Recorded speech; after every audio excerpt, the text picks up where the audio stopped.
जय जगन्नाथ दर्शक बंधु धर्मज्ञान टीवी यूट्यूब चैनल परिवार को आपण मान को स्वागत। जो मित्र माने हमारे चैनल को लाइक शेयर और सब्सक्राइब करी नामती से माने लाइक शेयर और सब्सक्राइब करने को कदापि भूलंतु नहीं। दर्शक बंधु मुक्तेश्वर ज्योतिर्गवेषणा केंद्र परिवार आपण सेवारे आपण सह एवं सदा सर्वदा आपण हित चिंता करिबा एवं आपण को प्रत्येक समय रे उपयुक्त तथ्य प्रदान करिबारे चेष्टा करिछि। तब दर्शक बंधु बुध ग्रह बकरी 22 अगस्त 2024 गुरुवार दिन होइचंती। प्रातः 6:42 समय रे सिंह राशि यात्रा परिसमाप्ति करी अश्लेषा नक्षत्र कर्कट राशि को बुध गोचर करिचंती। बुध ग्रह वर्तमान बक्री अवस्था रे रही ओलटा चाल सदा सर्वदा चलाउछंती। 29 अगस्त 2024 पर्यंत बुध कर्कट राशि रे बक्री रहिबे एवं 29 अगस्त परे बुध ग्रह मार्गी हेबे। दर्शक बंधु मु मोर कार्यक्रम माध्यम रे आपण को प्रत्येक समय रे कुहे प्रत्येक ग्रहंकर मार्गी अवस्था, बक्री अवस्था, उदय अवस्था, अस्त अवस्था एवं जन्म जातक रे गोचर अवस्था एवं ग्रह मानकर जन्म जातक रे अवस्थिति निर्भर करे प्रत्येक व्यक्ति विशेष मान को जीवन रे सुख एवं दुख। कारण गोटे ग्रह जतबले स्थान परिवर्तन करे कोनोसी प्रकार नक्षत्र परिवर्तन करिबा, नक्षत्र पाद परिवर्तन करिबा, उदय हवा, अस्त हवा, बक्री हवा, मार्गी हवा, यह ग्रहर कर्म।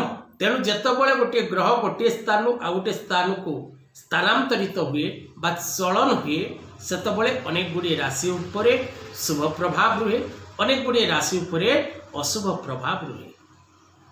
तेणु बुध ग्रह जीवन उपरे बुध ग्रहर प्रभाव अत्यंत रही। कारण बुध बाणीर कारक ग्रह।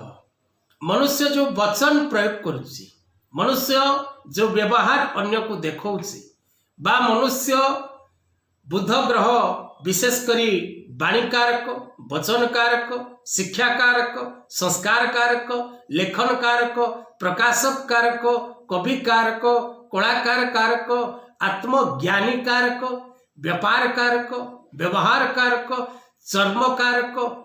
यही युवराज ग्रह बुधंकर शुभ आशीर्वाद जदि आपण को जन्म जातक पर रही थाए तबे यही सब दिगरु आपण को पूर्ण सफलता मिली थाए। जदि आपण को पिलाटी पाठ पढ़ा अवस्था रे अछि ता जातक रे बुध पावरफुल होबार आवश्यकता रही।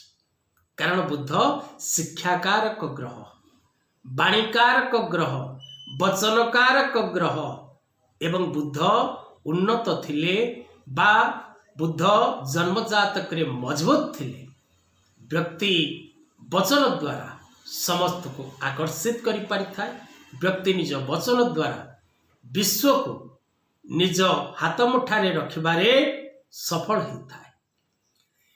तेणु सिंह राशि रु कर्कट राशि को यही बक्री अवस्था रे विशेष करी केउ राशि व्यक्ति विशेष मान को पाई बुधंकर यही बक्री शुभ फलदायक रहिबो।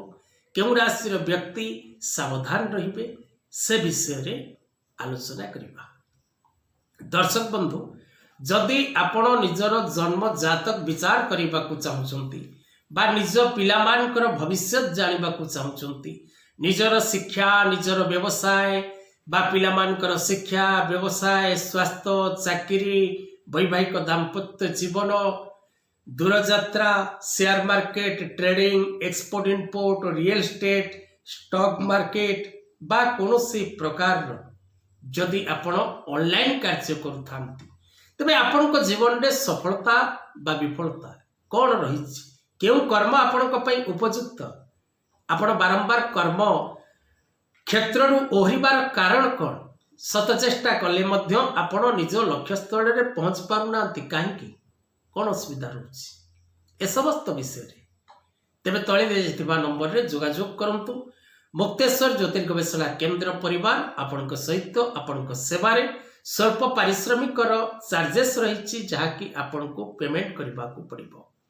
तेज दर्शक बंधु बुद्धंकर यही गोचर जदि आम ज्योतिषीय शास्त्र को देखा तेबे ज्योतिषीय शास्त्र अनुसार बुद्धंकर गोचर द्वितीय षष्ठ अष्टम दशम और एकादश जो राशि ठारू द्वितीय भाव रे बा षष्ठ भाव रे बा अष्टम भाव रे बा दशम भाव रे बा एकादश भाव रे बा द्वादश भाव रे बुध गोचर करती से व्यक्ति विशेष को प्रायतः शुभ फल मिलता है।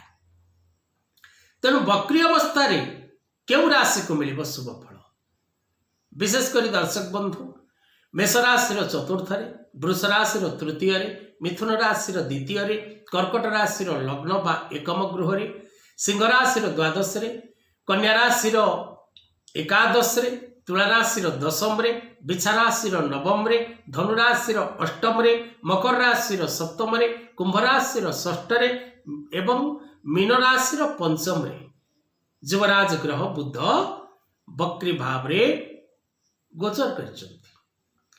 तेणु आमे जदि देखिबा दर्शक बंधु तबे विशेषकर मिथुन राशि सिंह राशि कन्या राशि तुला राशि धनु राशि और कुंभ राशि यही छटी राशि व्यक्ति को किछि परिमाण शुभ फल प्राप्तिर जोग रही।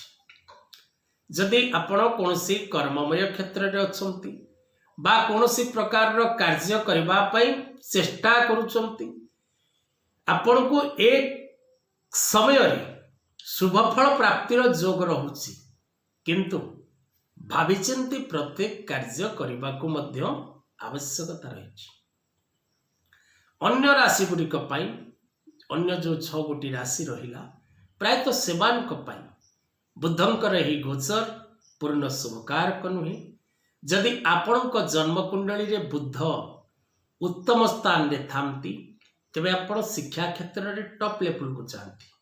आपणकर जातक रे जदि बुद्ध उत्तम स्थान रे थांती तेबे आपण जणे वक्ता ही पारि थांती। आपण मार्केटिंग सेक्टर रे सफलता लाभ करती। आपण निज वाणी द्वारा अन्य को आकर्षित करि पारंती।